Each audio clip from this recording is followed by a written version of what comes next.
he was an innocent bystander. So if he out there, I mean, you mixing alcohol at a game and you got people, family members, and and all that stuff, in the audience. Nah, man, nah. They need to do something about these folks, man. They need to handle these fools. Whatever it is that you need to do, you need to handle these fools and make an example out of someone.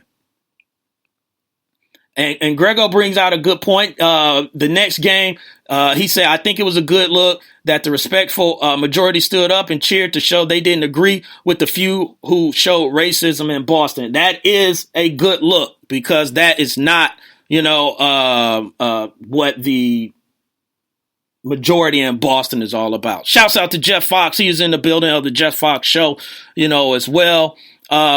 He posted, listen, he said, hey, Adam Jones, you're not alone. And then he has a link that it looks like, for the Sports Brothers. So shouts out to Jeff Fox, so I'm going to calm down. I'm going to get off that, so whoa, wait, hold on. Somebody said, G Money, Gary Joyner said, he said, I beg to differ.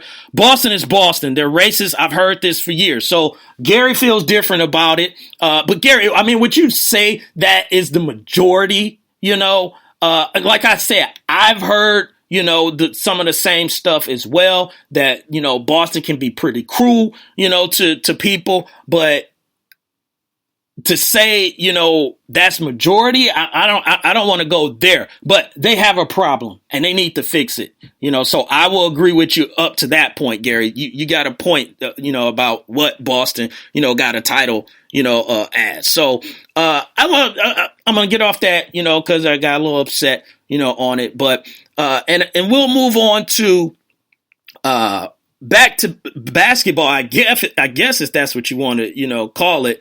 But LeVar Ball is back in the news, ladies and gentlemen. I'm going to spend too much time on this, but, LeVar Ball is back in the news. He is projecting his son's shoe, to be about $200, and everyone already knows the story that he is, he's met with Nike, Adidas, Under Armour, and they all, basically told him no. They're not interested in a whole licensing deal and all that stuff. And Doug has spoke, on this before on previous show. And I get what he's trying to do. And he's trying to do something that no one else has done. I applaud him for it. I don't know if he's going at it, with all the right, moves, on it, but he's supposed to be reaching outside of those, three companies, which I think is a good idea.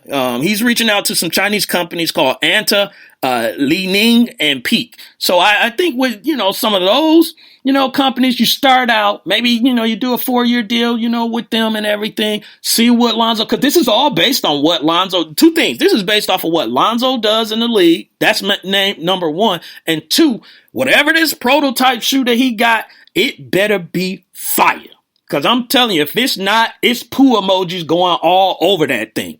So, I better not see no panda heads like Ron Artest had on his shoes. No baby panda heads with the arm sticking out on the shoes or anything like that. It has to be serious, and Robert asked me, am I going to cop them balls? Pause. No, I'm not going to cop, them Lonzo joints, because one, I'm not paying $200 for anybody's shoe, nobody's shoe. That's just me, on it. I don't care how good you are. You're not $200 worth, to me.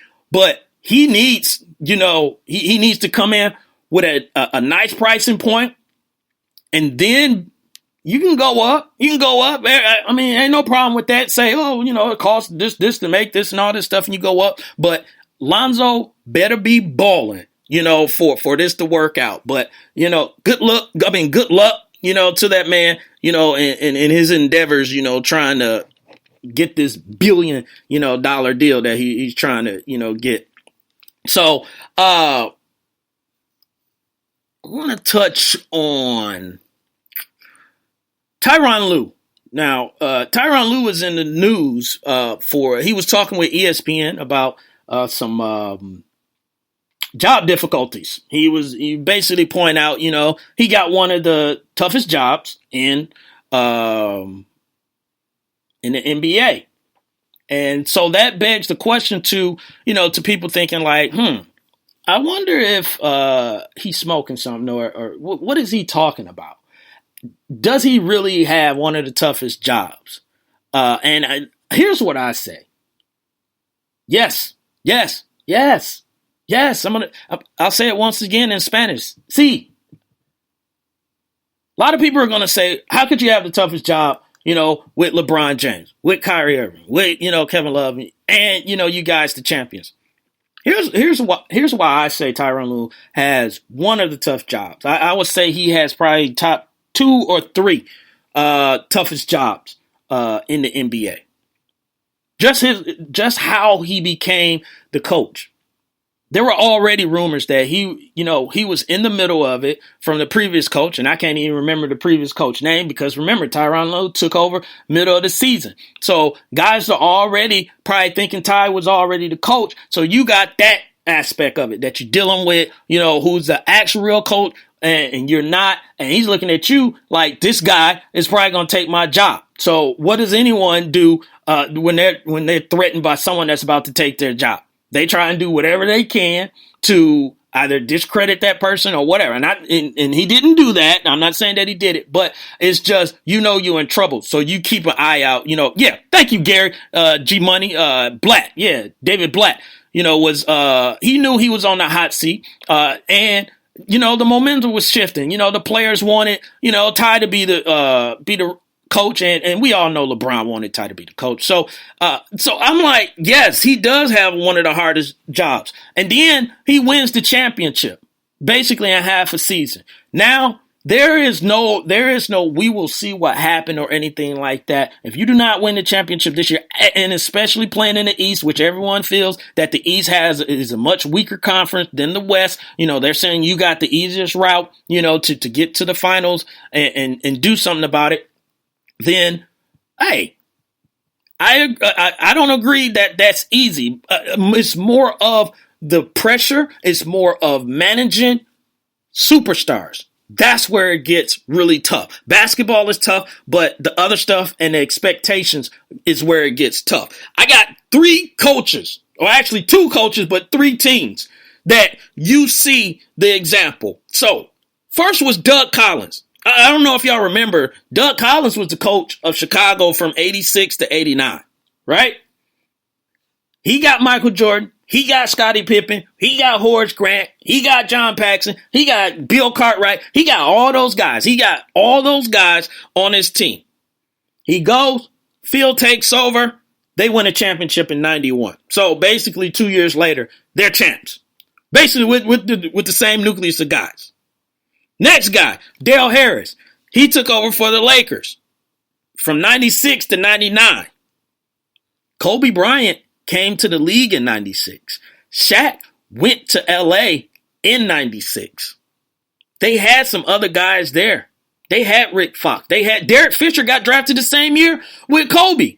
So they had those guys for 3 years. Phil comes in next year, 2000. They win the championship. You're playing with the same guys.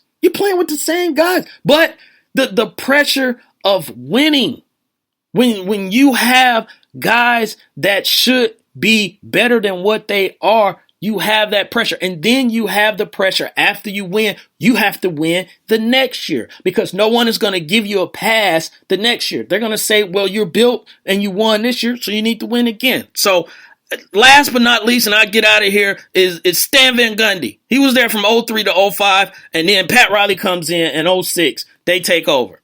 Shaq, D-Wade, and all that stuff. So the pressure, ladies and gentlemen, he's absolutely right. It's not an easy job. You have so many expectations from people, and if you come up short, no one's going to pat you on the back. They're just going to say you sorry, and you should have been better. So, ladies and gentlemen, it's the morning. It's almost 10 o'clock. I'm going to jump up out of here. And I want to thank all the people who start their morning off with me today. My man Jay Fish. Who else? My man Grego. Who else? Mocha. Kesey. Everyone that always rock with me, in here said. And anybody else that might just be listening that didn't jump in the chat room. So for my man, Lopan that's out there. Lopan, tell everybody bye. I said tell everybody bye, Lopan. Alright, so I'm going to get out of here, and I'll holler at y'all later. So, 2 things always. Stay positive and push forward, and I'll holler at y'all later. Have a great hump day. Let's go!